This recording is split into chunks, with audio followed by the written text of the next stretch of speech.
colégio das irmãs era assim. Pois é. Primeiro fazia a fila para entrar e o hino nacional primeiro. Sim, aquele respeito, Ninguém né? mais sabia. Sim, sim. Sim, Essa juventude da agora. sim, é verdade. Teve um caso de um depoimento que eles perguntaram numa escola se a turma, se eles sabiam aquele hino que estava tocando. Aí o menino falou, mas esse é o hino da Copa, que era o hino brasileiro, o hino do Brasil, né? Então, assim, a turma está precisando agora, né, numa continuidade desse despertamento Da nação, e né? mostrar os valores de volta, né? Nação, Os valores cívicos, os valores morais. Lembra, antigamente tinha educação moral e cívica, né? Poxa, onde que foi parar isso, né? Eles realmente, é um processo... Tiraram o currículo, tiraram artes, tiraram música, tiraram educação moral e cívica, tudo foi essas matérias de, vamos dizer assim, valores, né? Valores morais altos do espírito foram todas tiradas. E, enfim, hoje o esforço imenso de mudar a direção do MEC, que já foi mudada, né?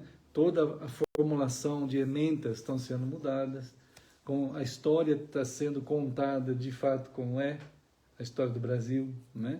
Então estão surgindo, vamos dizer assim, um novo horizonte, já com um novo cenário de fato, né? Com pessoas bem preparadas já dentro desses anos que tem a gente andado nessa luta, né? E agora nas eleições, é claro que esse movimento que tentou dominar a América Latina inteira, né, sob comando dos esquerdistas da América Latina, que foi chamado a organização de Foro de São Paulo. Tem uma organização. Quem fundou? Foi o Lula, em 1990, no Hotel Danúbio, em São Paulo. Ele e o Fernando Henrique, né? Não, o Fernando Henrique está nisso. Mas quando ele formou o Foro de São Paulo, de fato, estavam todas as lideranças da esquerda da América Latina reunidas lá. E aí, isso está no YouTube até, é só acessar e ver. A ideologia deles, o projeto deles, é fazer de toda a América Latina algo chamado Pátria Grande, ou Unasul. Tem um mapa. Você entra no site do Foro de São Paulo, tem um mapa vermelho inteirinho de toda a América do Sul e Central ali, países que formam um tipo de nova União Soviética. Que é isso que esse tipo de pessoas veem a humanidade, como uma massa a ser formada dentro da ideologia neossocialista. Não é o socialismo antigo, o marxismo antigo, é o neossocialismo, neomarxismo, né?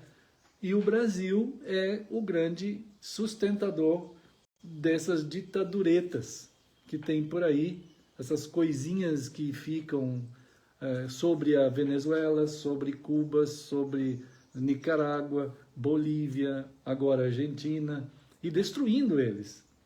Mas como o nosso governo e o nosso povo, principalmente, quis formar uma nação, a primeira coisa que foi feita foi cortar o dinheiro que ia para sustentar essas ditaduras. As ditaduras começaram a cair. Todas estão falindo, né? Mas o Brasil, que é o grande sustentador, o nosso presidente e o povo não aceitou mais esse dinheiro vazado, trilhões de reais para sustentar isso aí. E, assim, eu tenho mandado para o pessoal estudos de profundidade que mostram a ligação direta, assim, ligação indireta, mas ao mesmo tempo direta, né? A ligação entre Lula, ou esquerdismo, socialismo, marxismo, não sei o que, qualquer nome que dê, a esse grupo aí, e Satanás, e o diabo, passando por Karl Marx, passando por Antônio Gramsci, um pouco mais para cá, Antônio Gramsci, Escola de Frankfurt, que é um outro grupo que se formou lá na Alemanha, desses pensadores para gerar um domínio assim, né? Então você tem Antônio Gramsci, ou nos Estados Unidos, Herbert Marcuse, que é um cara que foi para lá com as ideias neossocialistas, aí vai indo, aí chega o Karl Marx. O Karl Marx, se a gente pegar os poemas de Karl Marx, são aberrações que surgem do Karl Marx, afirmando que agora ele está nas mãos do diabo. Ele fala isso nos poemas dele. Então, o pessoal às vezes não sabia dos poemas de Karl Marx, eu falava dos poemas de Karl Marx, mas aí agora eu consegui pelo menos uma boa parte dos poemas, com a fonte alemã que esses poemas estão escritos. Então é só a pessoa ir lá, se quiser saber, vai lá e vê, né? Mas para as pessoas olharem e terem uma ideia de que hoje nós não estamos com um momento de eleições políticas, não é isso. Nós estamos diante da liberdade ou da escravidão. Ou você vai continuar livre, ou você vai ser um povo escravo das ideologias satânicas, que o Lula faz parte disso, entre tantos outros aqui no Brasil. Mas o homem chamado Bolsonaro, e que acolheu com todo o coração do povo, e foi eleito legitimamente, e ainda faltou ter votos para ele, segundo eu posso imaginar, mas tudo bem, foi eleito.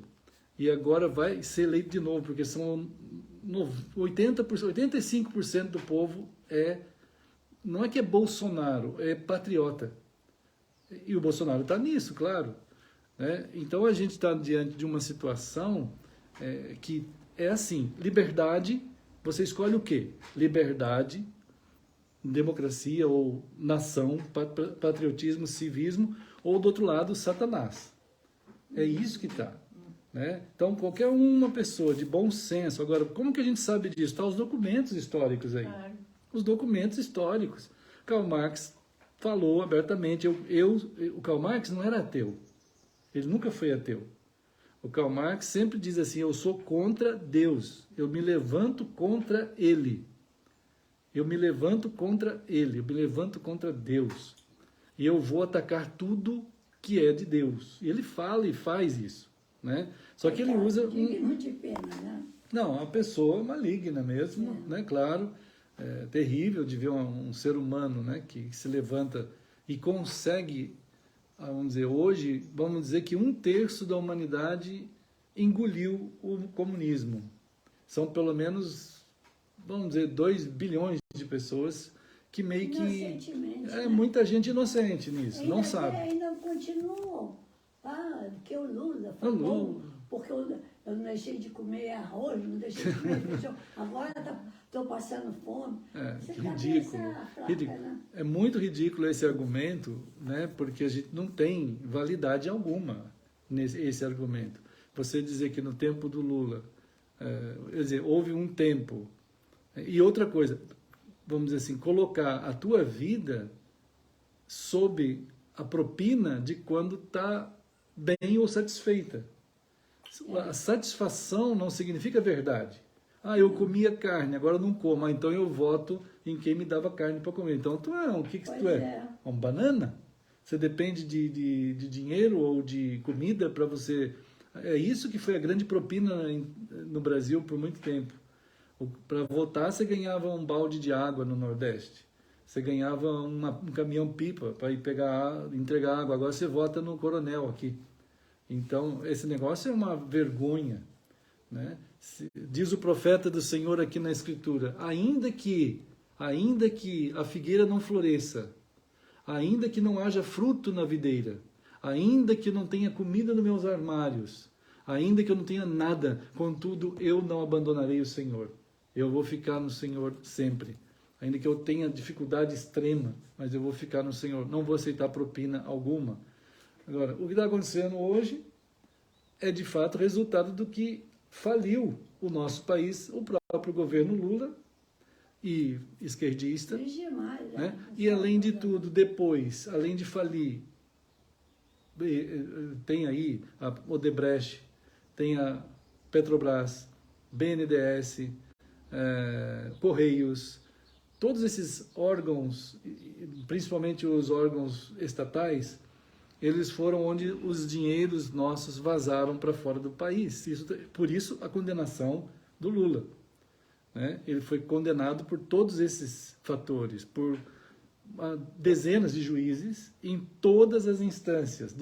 Não faltou prova alguma, né? Então ele é condenado, é um bandido, é um criminoso, é uma pessoa extremamente perigosa. Está tudo provado e comprovado direitinho. Aí o que acontece? Faliu, né? Você pega todo o dinheiro que tu tem e some com ele, aí depois vem a outra geração e fala, poxa vida, agora não tenho nada para comer. Culpa é dessa pessoa que está aqui na casa. Não, culpa é de quem roubou. Levou tudo que você tinha embora, né? Agora, o que está sendo feito? Um trabalho de cortar o dinheiro que saía já melhorou, né? O país está vencendo um período, inclusive, mundial de pandemia. Gente, a pandemia pegou o mundo inteiro. E a pandemia, ao pegar o mundo inteiro, ela levou todo o mundo para baixo. E quando você olha o mundo hoje, o Brasil hoje no mundo está entre os 5 primeiros em crescimento. Tem lugares que dão o Brasil como segundo lugar. E a nossa inflação, ela é a menor do mundo. Nem Estados Unidos, nossa inflação está 6%, Estados Unidos está 9%.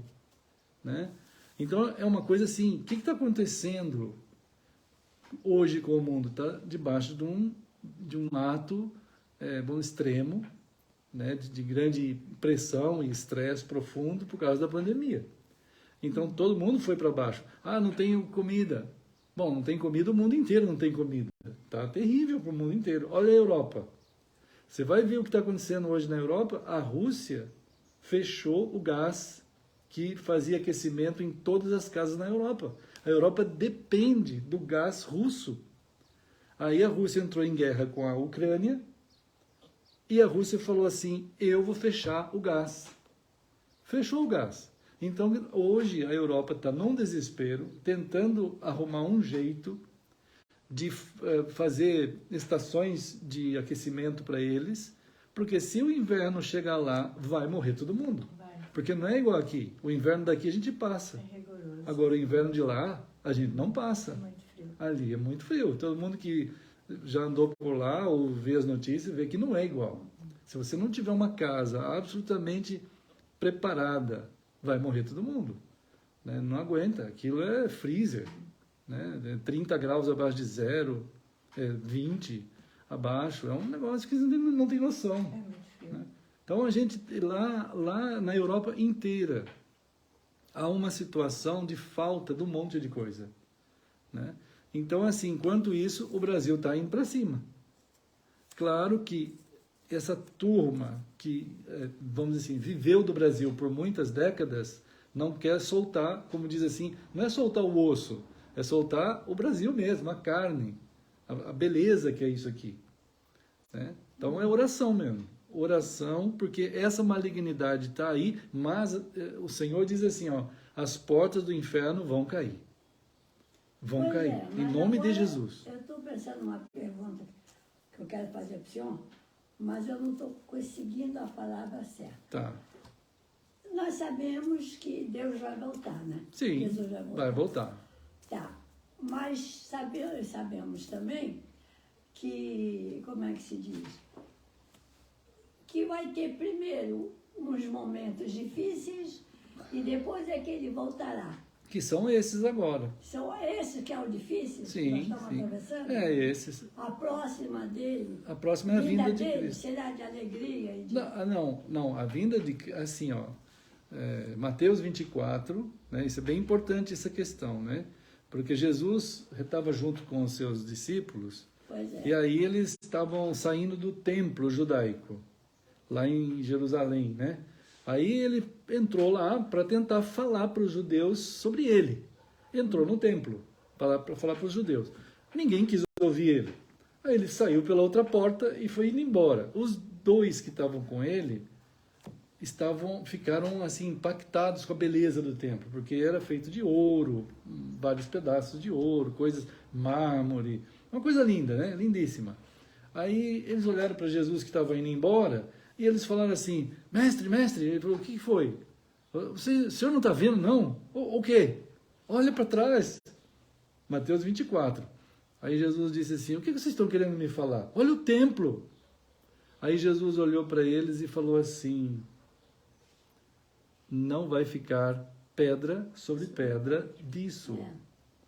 Né? Agora, os discípulos de Jesus, como todo judeu naquele tempo, eles acreditavam, para entender essa frase de Jesus, a gente tem que entender um contexto. Naquele período da história, todo mundo tinha uma ideia de escatologia, de fim. Então, a ideia do fim do mundo, né, que tinha lá naqueles dias, das pessoas, era a seguinte: o centro do universo é o templo judaico de Jerusalém. Dizia os grandes judeus daquele período lá, tinha uma frase máxima assim: o dia que o templo cair, o mundo acaba. Era assim a história. Então, quando Jesus falou para eles assim, não vai ficar pedra sobre pedra, eles pensaram na hora: vai acabar o mundo. Vai acabar o mundo. Eles pensaram que era uma coisa meio conectada, né? Já que o templo vai cair, conforme diz Jesus, o mundo vai acabar, segundo a teologia deles. Aí Jesus disse assim, aí ficaram quietos, esperaram eles andar até o Getsemane, que dá 1 quilômetro mais ou menos, foram andando tudo quieto. Aí quando Jesus chegou no Getsemane, eles chegaram perto dele com coragem e perguntaram assim: bom, Senhor, tu falaste que o templo vai acabar, então fala para nós, quando é que o mundo vai acabar? Aí Jesus olhou para eles e falou assim: eu só quero dizer uma coisa para vocês, cuidado, cuidado, que ninguém engane vocês. Ninguém engane vocês. Isso não é assim. Ele falou assim: não é assim. Vocês vão, aí ele começa a falar, vocês vão ouvir falar de guerras. Vai acontecer uma quantidade imensa de guerras. Vocês vão ouvir falar de fomes por todo mundo, terremotos. Vai acontecer catástrofes. Muitas, muitas. Vai ter muita gente falando que é o Cristo. Muita gente falando que é o Salvador. Que vai fazer acontecer e tal. Vai vir muitos. Vai acontecer isso nesse período agora. Tudo isso vai acontecer. Mas Jesus falou assim: isso não é o fim. Mateus 24. Isso não é o fim. Agora, a nossa teologia hoje, ela também tem um erro. Para muita gente que está dentro da teologia, e a gente viveu muito isso daí, eu estudei essa parte muito também, vi, o pessoal diz assim: olha, vocês vão ser arrebatados antes da tribulação. Vai ter uma grande tribulação. Depois da grande tribulação, aí Jesus vem na terra, ele senta lá em Jerusalém por 1000 anos e fica reinando lá em Jerusalém 1000 anos. Isso é teologia. Teologia, não é Bíblia. Não é Bíblia isso. Isso é teologia. Essa teologia entrou na cabeça de muitos cristãos. Muitos não sabem isso, porque nunca ouviu disso direito. Mas muitos cristãos ouviram isso muito. Né? Agora, Jesus está dizendo em Mateus 24 que nunca mais vai haver grande tribulação. Vai ter lutas. Mas a grande tribulação de que fala a Bíblia aconteceu quando, Jesus fala em Mateus 24, quando o povo de Jerusalém, que estava ali, foi atacado pelo general de Roma, Tito, e aí que aconteceu a pedra sobre pedra caindo do templo. Esse general Tito, no ano 70, invadiu Jerusalém e ali em Israel, eles fizeram o cumprimento de uma ordem romana chamada Terra Arrasada. Terra arrasada significa destrói tudo, porque aquele povo era muito rebelde contra Roma. Então, Roma invadiu, destruiu tudo, isso é história. Tem um historiador famoso chamado Flávio Josefo que relata isso por detalhes. É o livro por excelência na arqueologia mundial. História dos Hebreus, que chama. É um livro assim, ó, 2 Bíblias. Uma em cima da outra dá o Flávio Josefo. Né? Então eu tenho o livro dele e a gente vê os detalhes dessa invasão. Isso é a grande tribulação que Jesus falou que ia vir. Até ele diz assim, pessoal, ai das grávidas. Olha, e orem para que essa tribulação não aconteça no sábado. Porque os judeus eram assim, eles só podiam andar 1 quilômetro no sábado. Era a lei deles. Vamos supor, entra um inimigo na tua terra, você não pode correr mais do que 1 quilômetro, e depois você tem que ficar parado, porque senão era pecado, na teologia judaica. Né? Então Jesus fala todas essas coisas. Ele fala assim, gente, isso é a grande tribulação que vai acontecer. O templo vai ser destruído, mas o mundo não vai acabar. Né? O mundo só termina com a vinda de Cristo. Porque aí Jesus falou, o novo céu e a nova terra eu estou fazendo para vocês. Ele chamou os discípulos assim e falou, pessoal, eu já fiz esse mundo. E está assim, desse jeito que está. Mas eu não vou resetar, não. Eu não vou reiniciar esse mundo, não. Eu não vou deletar. Eu não vou jogar no lixo. Eu vou salvar. Salvar pessoas. E vou fazer um novo céu, uma nova terra para vocês, que são meus. Então isso daí ficou certo. Agora ele falou assim, cuidado, porque até a minha vinda, né, vai acontecer um monte de coisa. Essas coisas não tem nada a ver com o fim, nada.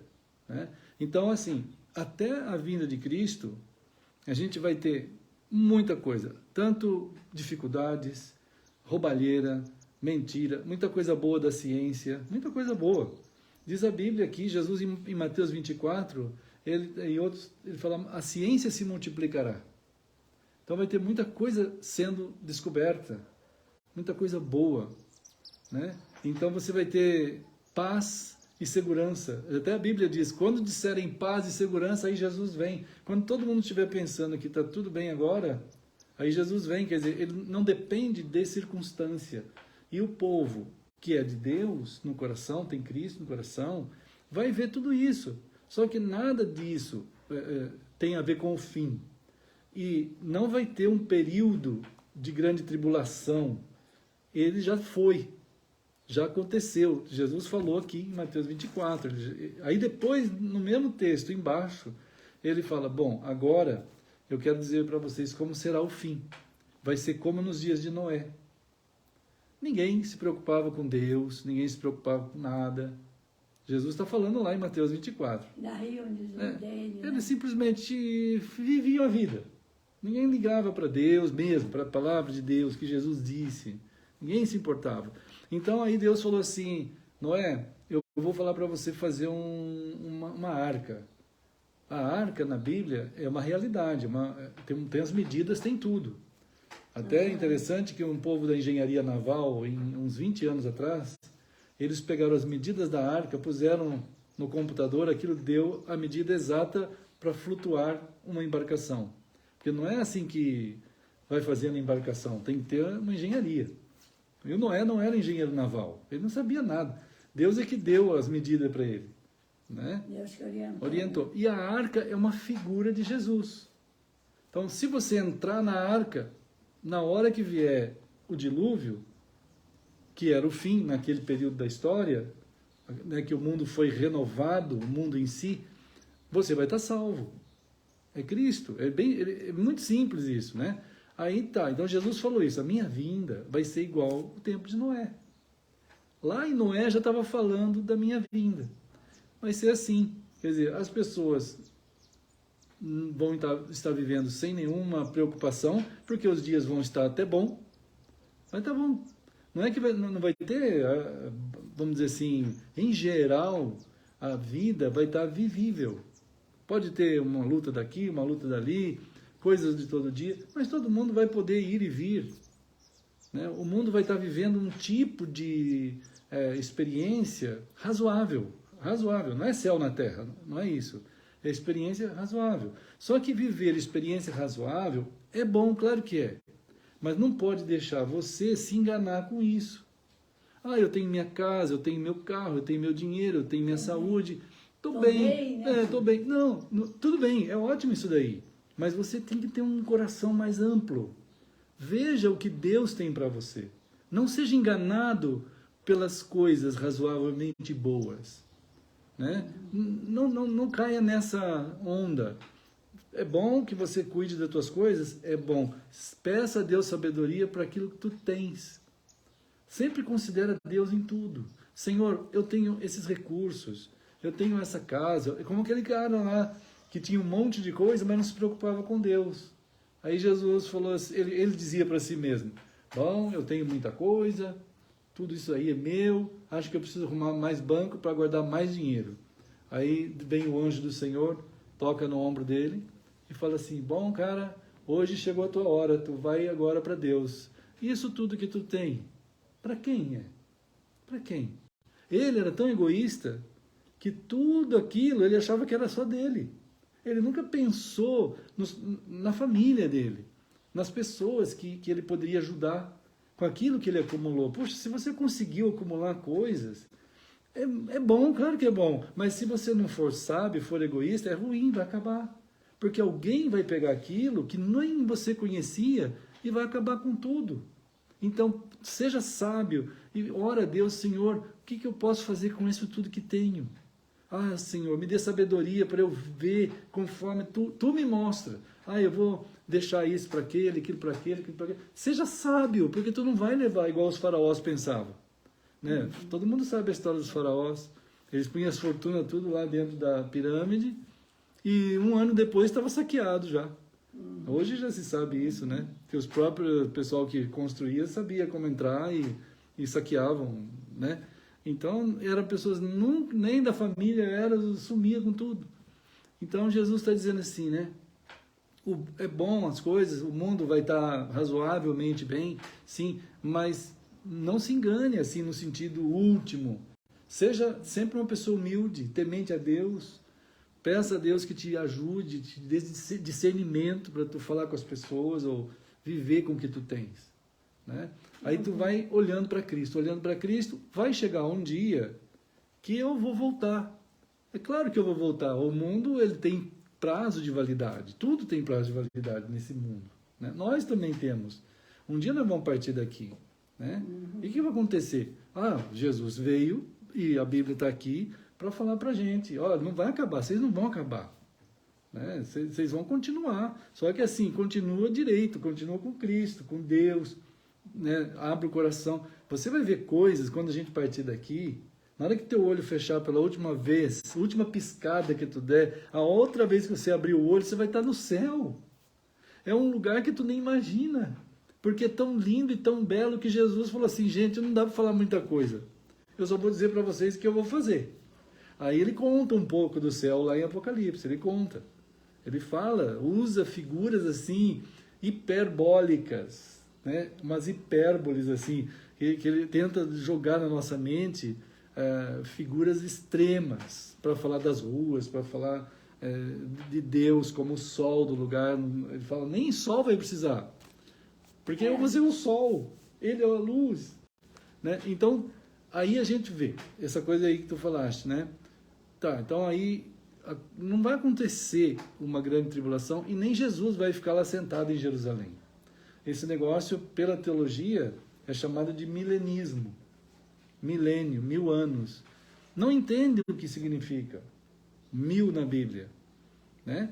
Então, assim, quando Jesus voltar, ele não vai ficar lá sentado lá em Jerusalém. Ele vem para levar a gente para o céu. E pronto. Não vai ter tempo, vamos dizer assim, de céu aqui na Terra. Não tem isso. Não existe. Não vai nada melhorar no sentido de se tornar um céu aqui, né? Todas as linguagens de Isaías ou outros profetas que falam sobre o leão vai se sentar com o cordeiro e o leão não vai ficar devorando o cordeiro, né? São linguagens do céu, para mostrar a paz que há naquele ambiente, né? E, então, realmente, essas questões que quando chega, assim, por exemplo, determinadas épocas mais difíceis na Terra, em geral, muita gente começa a pensar sobre a tribulação e a vinda de Jesus.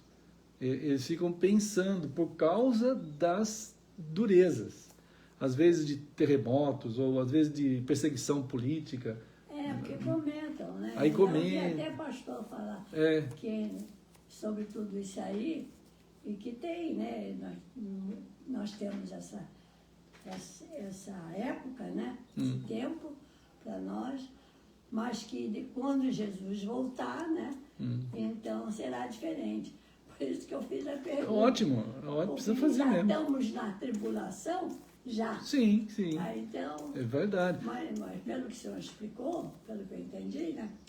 A vinda dele não tem nada a ver com o momento aqui da Terra. Não, nada. Tem a ver com ele só. E aí né, a gente vai seguindo. Agora eu entendi. Entendeu? Porque cada um fala uma coisa. Não, é uma também, loucura. né? Eu falo pro pessoal assim, ó, eu sou, não é que eu sou, Deus me deu a bênção de estar estudando Apocalipse e escatologia por muitos anos aí, né, na profundidade do texto. Eu sou professor de hebraico, de grego, né?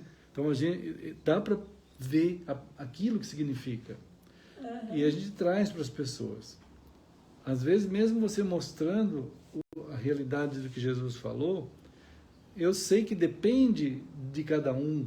A mente de cada um, às vezes, é que nem você falar, por exemplo, o exemplo mais simples, falar da história do Brasil hoje, né? O Bolsonaro, por exemplo. Eu conheço pessoas que pensam que ele é um genocida. Tem pessoas que pensam isso. Eles falam, e é fora do Brasil, gente de fora do Brasil. Mas vocês estão vivendo aí com um genocida. Falei, quem que você acha que é o genocida aqui no Brasil? O Bolsonaro? Não, estuda um pouco melhor. Eu quero te dar umas fontes para você estudar. Né? Vai olhar aqui nesse site, Foro de São Paulo, documento, né, que tem ali, né, Estrela na Janela, caderno de teses do PT. Vai estudar no site do PT, pega isso aqui e leia. Outro dia um foi fazer isso. Eu não consigo ler mais do que a primeira página, dá nojo. Claro que dá, porque você vai ver toda a exposição de genocídio mesmo, de gente que quer dominar os outros e impor um código de conduta terrível em cima das pessoas. Genocida é quem roubou trilhões do nosso país da área da saúde. Morreram. A minha sogra, a mãe da Nancy, ela foi parar num hospital lá por uma situação que aconteceu e naquele período lá, estava dentro desse período dos roubos. Não tinha, nunca teve muita vaga nos hospitais, né? Mas quando você chegava assim, numa situação de emergência, ela teve que ficar no corredor. E aquilo foi um absurdo, aquilo que aconteceu ali. Ela morreu no corredor, dada a mão para Nancy. Né? Sabendo, minha filha, eu vou indo para o céu. Vai, mãe, Deus te abençoe. E ela foi, porque ela é uma pessoa de Cristo. Mas aquilo que estava acontecendo lá era porque roubaram do nosso país recursos que muita gente não tinha quarto para ficar, tinha que ficar esperando num corredor, morrendo no corredor. Como minha sogra morreu no corredor. Né? E tantos outros. A gente viu isso acontecer, e na área da policiamento, na área enfim, de tudo, segurança, casas, mesmo condições de trabalho, de vida, tudo isso foi tirado de nós. Satanás usou esse homem, ele é um criminoso, lesa a pátria e lesa a humanidade. E isso sim é ser genocida. Né? Milhares e milhares e milhares morreram por conta desse tipo de roubo que foi tirado do nosso país. Né? Mas ninguém conta essa história, porque a mídia está na mão exatamente desse tipo de gente. Né? Mas eu lembro que o nosso país já era olhado com bons olhos, sim, e com ambição. Sim. Desde a minha infância já ouvi esse comentário. E é verdade, Xabá. Eu ouvia muito Estados Unidos. Então, aí já era acusação, né? Pois é. O comentário lá, não, todo mundo tem olho. O Brasil é maravilhoso, mas o Brasil tem de tudo e tal. Então, isso aí é uma coisa longa, né? Longa, desde o descobrimento. Não, de uma tal maneira. Desde o descobrimento. Eu me lembro da minha Sim, da tua infância. Sim, é isso mesmo. O Monteiro Lobato, ele teve duas fases na vida dele.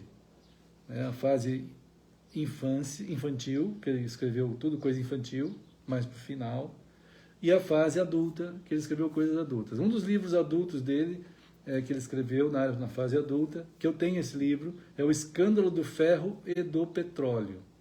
Que todo mundo devia conhecer dessa época. que ele via nos Estados Unidos pessoas lá, por exemplo, um fazendeiro. Ele falava assim, eu vou cavar aqui e ver se eu acho petróleo. Aí ele cavava e achava petróleo. Então, ele era dono do petróleo que ele achava. Aí ele vivia lá, fazia a produção do petróleo dele, vendia para as grandes empresas. Aí tinha outro fazendeiro em outro lugar, ou outro, né, que cavava um poço, petróleo. Mais um que também agora é dono de um poço de petróleo. Isso ele viu lá para trás de 1940, para trás, né? Aí quando ele viu isso daí, ele falou assim, mas o povo brasileiro precisa também fazer isso. Não tinha Petrobras ainda. Aí ele falou assim, vamos fazer um esforço, vou lutar para que o nosso governo permita que o povo brasileiro possa cavar seus poços de petróleo também. E eles fornecer petróleo. Aí vendendo.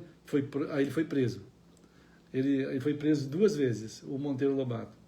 Né? Na segunda vez que ele foi preso, ele foi proibido de escrever sobre isso. Ele já tinha escrito esse livro. Mas ele foi proibido. Aí que ele mudou tudo. Começou a escrever coisa para criança. A partir da segunda prisão dele. Né? E aí fizeram o quê? Fundaram a Petrobras. E a Petrobras dizia, o petróleo é nosso. Não é nosso. O petróleo é estatal. Né? Pode ser que chegue um dia que permita que cada um que queira cavar seu poço e ter o seu petróleo e fornecer, aí sim aí pode dizer que o petróleo é nosso, do povo. Né? Mas isso é uma história só para dizer da riqueza realmente do nosso país e de quantos, vamos dizer assim, grupos de poder impediram o povo de ter a riqueza desse país para si. E quem tentou levantar a voz para dizer isso foi calado. Né? Então as pessoas tinham muita vontade de ter aqui no Brasil um pedaço disso aqui, porque aqui é muito rico mesmo. Não falta nada. Né? Nossa, então não abençoada, né? É abençoada. Não é só Estados Unidos, não, é todo mundo mesmo. Você vê, o pessoal da Europa lá, que fica querendo que a Amazônia seja internacionalizada. Não, porque a Amazônia pertence ao mundo. Aí o Bolsonaro foi na ONU da outra vez já e falou assim, a Amazônia pertence ao Brasil e que ninguém tente pôr a mão lá. Ela pertence a outra parte da Amazônia que pertence a outros. Mas a Amazônia ali naquela parte é nossa, é do povo, é brasileira. Ninguém vai entrar lá para dizer que é do mundo. Mesma coisa que você falar, uma parte lá da Itália é do mundo, então pertence a mim também, ou da Alemanha, ou da Inglaterra, só porque é um produto lá que é bom para todo mundo, então é do mundo. Não dá, né? Então, realmente, toda essa história, né, sempre vai mostrar grupos de tentativa de domínio das multidões. Né? Esse é uma nossa história. Só agora, de uns 15 anos para cá, que o povo está acordando para entender, né, que nós podemos, de fato, formar uma nação e ser donos desse país aqui. Né? E quanto a Deus nisso tudo, né, ele deu a bênção da humanidade ter as suas nações e ele ama as pessoas de todos os lugares.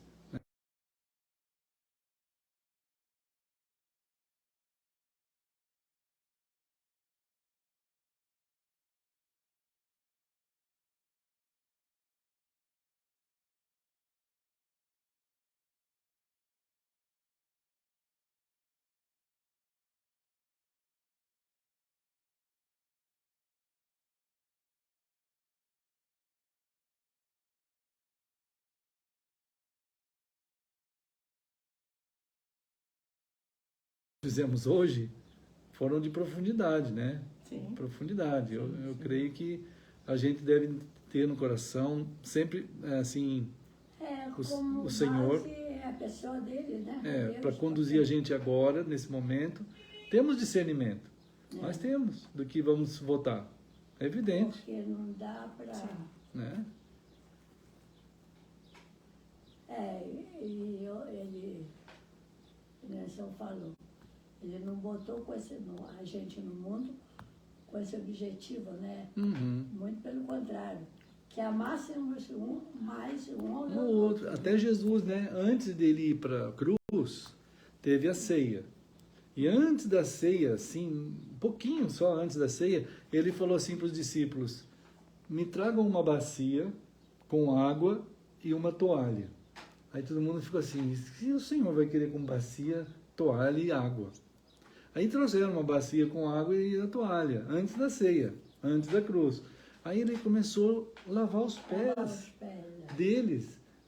Aí eles falaram assim: não, tu não vai lavar meu pé?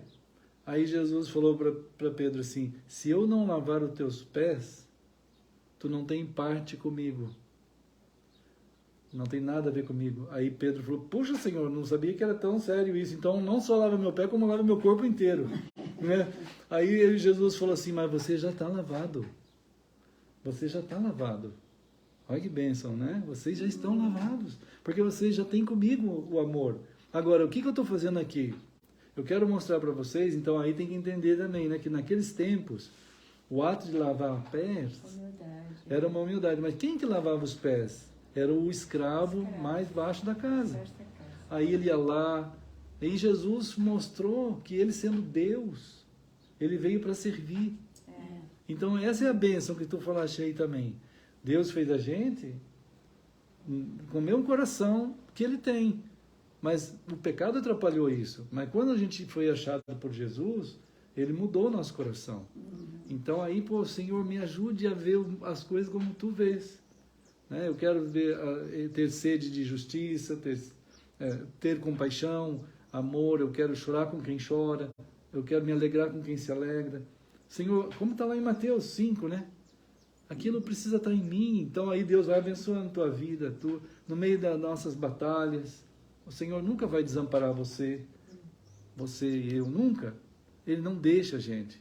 Então, pô, Senhor... Então, às vezes as pessoas falam assim: não, mas você não pode falar de política. Mas eu não estou falando de política, estou falando da justiça do reino de Deus.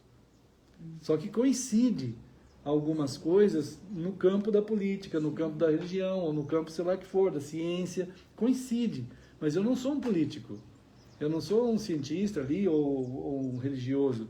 Nós somos de Cristo, seres humanos que amam o Senhor. Né? Então a justiça de Deus atinge todas as áreas da vida. Então é isso, né? Bom, turminha, queridos, vamos celebrar o Senhor, né? Depois a gente continua. Você está preocupada com os outros? Não, mas Tranquilo? nós estamos juntos. Olha, nós falamos hoje das coisas importantes que muitos profetas falaram. Na verdade, todos os profetas. Se você pegar aqui, todos falaram pareciam ser políticos, nunca foram. Eles foram profetas de Deus, né? E aí falaram as coisas que estavam agoniando eles lá naqueles dias. Mas Deus sempre foi abençoando. Como vai abençoar nós. E nesse momento, no nosso país, nós estamos nos levantando para orar. E para clamar e viver esse momento, né, precioso na nossa história. E Deus vai abençoar mesmo. Nós vamos firmes. Na pessoa dele. Na pessoa de Cristo, é isso mesmo. Uma vez Jesus falou assim, ele estava lá na frente de Jerusalém, assim, ele saiu para o lado assim um pouco, aí ele começou a chorar. E ele falou assim: Jerusalém, Jerusalém, tantas vezes eu quis ajuntar vocês como meu povo. E cada vez que eu mandava um profeta, vocês matavam eles. Jerusalém matou os profetas que ele mandou. Né? Aí finalmente ele veio. Aí eles também odiaram ele. É uma luta isso daí. Sim. Né? Mas Jesus está ali, ele não está... Ele só está dizendo isso, quer dizer, o pessoal às vezes não vê, mas o que vai fazer, né? Mas a gente vê. Olha, irmãos, olha, nós estamos aqui falando coisas do Senhor e meio que aprendendo do Senhor também, né? Olha, queridos, então, ó, nós vamos celebrar agora. Hoje eu não achei daquele lá, Tiabá. Eu acho que eu vou ter que... Não faz mal, não, pode já. Vou ter que dar um jeito aqui. Fica meio assim. Eu vou em cima, eu vou em cima. Esse jeito aqui, ele meio que... Mas tudo bem. Vai assim mesmo. Eu vou fazer o furinho aqui. Assim. Agora, vamos nós, hein? Dê o que der. Opa, Diabá, caiu. Fica à vontade. assim. Opa.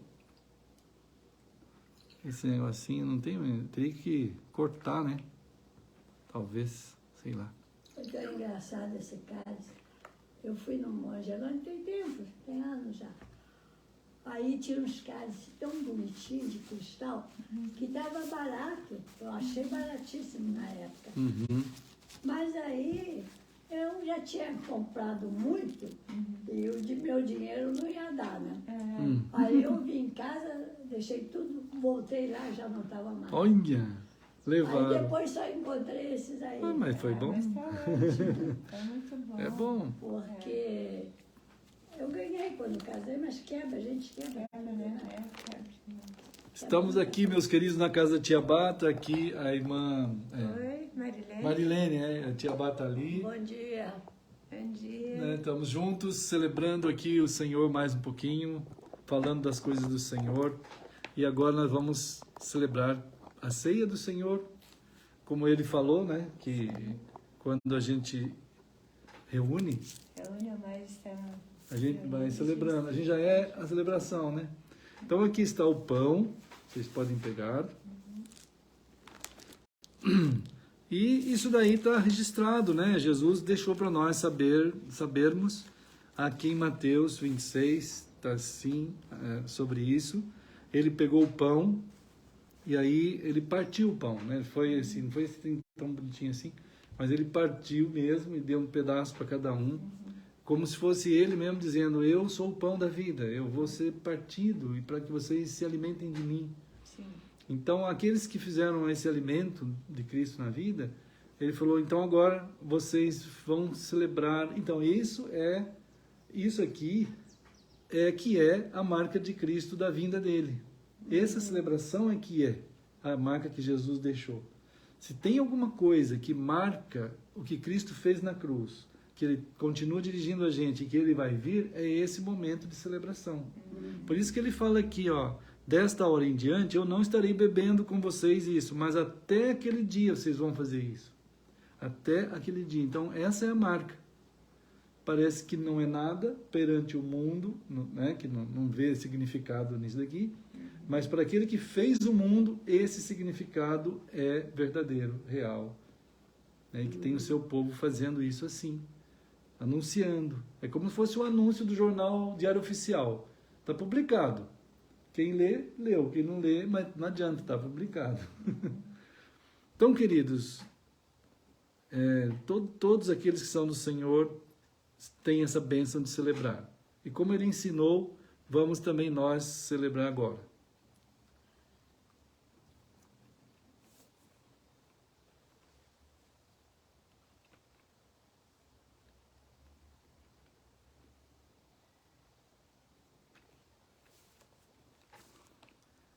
Querido Senhor, nós estamos aqui juntos e como teu povo, Senhor, como o Senhor disse, ainda que tiver 2 em meu nome, o Senhor e mais um, então o Senhor está junto com a gente. Então nós celebramos o que o Senhor nos deixou para a gente celebrar, que é o Senhor mesmo. Te agradecemos por nos ter alcançado, Senhor. Te agradecemos por nos ter tocado e nos fazer assim, derramar de Ti esse amor que Tu tens, para que a gente também possa Te amar e amar lá em casa, onde a gente estiver, ou onde a gente for, como o Senhor também amou. Obrigado porque nós falamos e recebemos a Tua palavra, Senhor. Sabemos que vai chegar o dia que o Senhor vai vir. Nós acabamos de ler aqui e falar sobre isso. Então, nós te agradecemos por essa promessa tão maravilhosa, tão preciosa. E aí onde o Senhor está, Senhor, esse céu maravilhoso que o Senhor está preparando para a gente. Então, abençoa nós aqui, dá sabedoria para a gente continuar sendo a celebração do Senhor até o teu dia. E assim fizemos, em nome de Jesus. Amém. Amém. Amém. Então, queridos, cada um pode pegar aqui o seu cálice, né? E Jesus também, depois do pão, ele, né, a seguir, ele tomou o cálice. E aí ele falou assim: vocês devem beber, porque isto é o meu sangue, quer dizer, o sangue que eu entreguei é a aliança, o testamento está em Cristo, está no sangue dele. Derramado, meu sangue foi em favor de muitos, para que o pecado seja tirado, quer dizer, aquilo que é morte seja tirado de vocês. Né? E agora em diante eu não estarei com vocês aqui, mas vocês vão ficar aí e até aquele dia vocês vão fazer a celebração. Aí nós estaremos juntos e eu hei de beber o vinho novo convosco, mas só que no reino de meu Pai é a próxima coisa que vai acontecer. Né? Então, queridos, como o Senhor ensinou, vamos celebrar.